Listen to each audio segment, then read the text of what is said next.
ClassicGameRoom.com.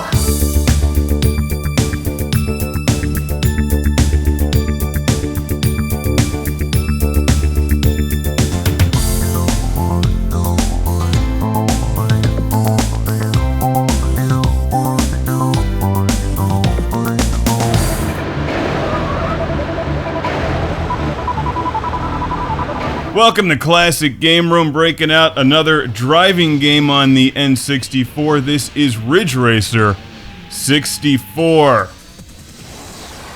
and a half.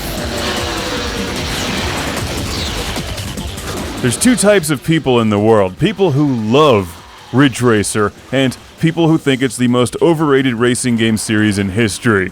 There's no in between. You either like Ridge Racer or you don't. I think that Ridge Racer was at the right place at the right time when the arcade game came out, when the PlayStation release got a lot of attention. But I grew up playing Super Monaco GP and games like Pole Position and Night Driver. Ridge Racer is all about sliding around the track with some degree of precision. And I think if you're used to games where you brake before you go into corners so you don't slide off the track, then it's very hard to make that adjustment to the Ridge Racer style. Even Pole Position is a more realistic game than Ridge Racer. Now that being said, if you like Ridge Racer, well, you've got a lot of different Ridge Racer versions to choose from, including this one, Ridge Racer 64 on the Nintendo 64. This is a year 2000 release for the N64, which has a lot of cars and a lot of tracks, but I can't play the game. And I'm not bashing Ridge Racer fans, I just can't do it. There's something wrong with me. There's a lot of things wrong with me. This is just one of many. It's not the lack of realism that gets me, it's the lack of controllability, because I love future spaceship racing games, but these cars feel like they have bald tires and are sliding on ice. I need to make a pit stop and upgrade to one of the things from Wave Race. So I think the correct way to play this game is to constantly try to slide. I'm always trying to brake early. It just doesn't work.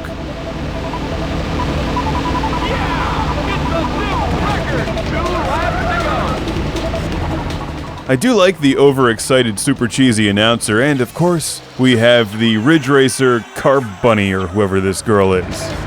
While it may sound like I don't like the game, because I don't, this does have a lot of nice references to Xevious and Pac-Man, Namco games I do like.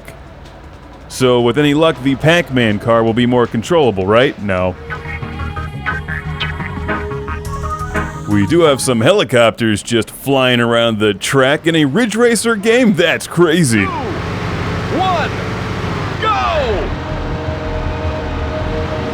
Alright, this is gonna be a great race! You can steer with the analog thumbstick on the N64 controller if you like oversteer, or you can use the D-pad if you like understeer.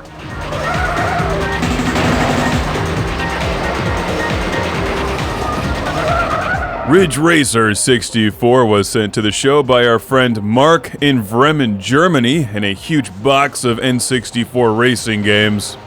And you know, there must be a reason why Ridge Racer is popular. Like, the same reason people like mushrooms on their pizza. Personally, I don't get it. Why would you put fungus on pizza? It seems like a huge risk. The pizza could mutate and then eat you. Well, I prefer some N64 driving games like Cruisin' World and Top Gear Rally. Ridge Racer 64 has that extreme Ridge Racer arcade style. And if you dig the series and enjoy that style of driving and find it fun, then Ridge Racer 64 is here for you. It's also affordable and easy to find. Personally, I think that Daytona USA, Sega Rally, and Outrun just blow this away, but they don't have cars with pictures of Pac-Man on them, and credit where credit's due, that's cool. But it doesn't seem to make much real-world sense, because Pac-Man actually handles very well. This review is more about science than anything, because what I've done is I've proven that if you don't like Ridge Racer to begin with, you're not going to like Ridge Racer 64 any more than if I put mushrooms on your pizza and you don't like your pizza eating you. So thanks again to Mark from Bremen, Germany. I highly recommend Cruisin' World on the Nintendo 64 and Daytona USA on the Saturn.